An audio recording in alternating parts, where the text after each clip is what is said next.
சதகத்துல் பித்ரு விளக்கம். இது உங்களுக்கு தேவையானதை வாங்கிக்கோங்க. ஜஸாக் அல்லாஹு கைர். அல்ஹம்துலில்லாஹ். இத்ரிஸ், நீ இப்போ அவருக்கு என்ன பணம் கொடுத்தே? அது என் பித்ரா பணம். பித்ரா அப்படின்னா பெருநாள் தொழுகைக்கு போறதுக்கு முன்னாடி தானே கொடுக்கணும். அப்போதான் அது சதகத்துல் பித்ரா ஆகும். நீ இப்பவே கொடுத்துட்டியா? இல்ல சாதிக், பெருநாளுக்கு முன்னாடியே பித்ரா கொடுத்தாலும் அது சதகத்துல் பித்ரா தான்.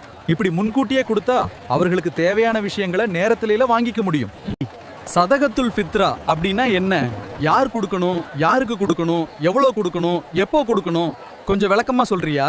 சதகத்துல் பித்ரான்னா ரமலான் மாதம் முடிவில் ஏழை மக்களுக்கு உதவுவதற்காக கொடுக்கப்படும் தானம். யார் கொடுக்கணும்? சாதாரண வாழ்க்கை வசதி இருக்கிற எல்லா முஸ்லிம்களும் கொடுக்கணும். ஏன் கொடுக்கணும்? நம்ம நோம்புல இருக்கக்கூடிய சின்ன சின்ன குறைகளை சுத்தப்படுத்துறதுக்கும் ஏழைகளும் பெருநாளை சந்தோஷமா கொண்டாடணும்ன்றதுக்கும் தான்.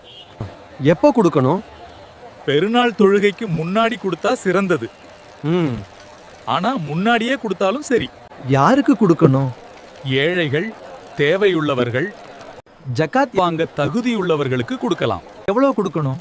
ஒரு மனிதருக்கு ஒரு சாப்பாடு அளவு தானியமோ, அதாவது சுமார் 2 கிலோ அளவு, அல்லது அதற்கான பணமோ கொடுக்கலாம்.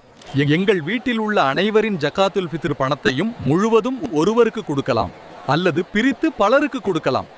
இரண்டுமே சரியானது. ஜகாத் வாங்க யார் தகுதி சொல்றியா? ஜகாத் பற்றி முழு விளக்கம் வேற ஒரு வீடியோல இருக்கு. அதுக்கான லிங்க் கீழே இருக்கு, போய் பார்த்துக்கோ.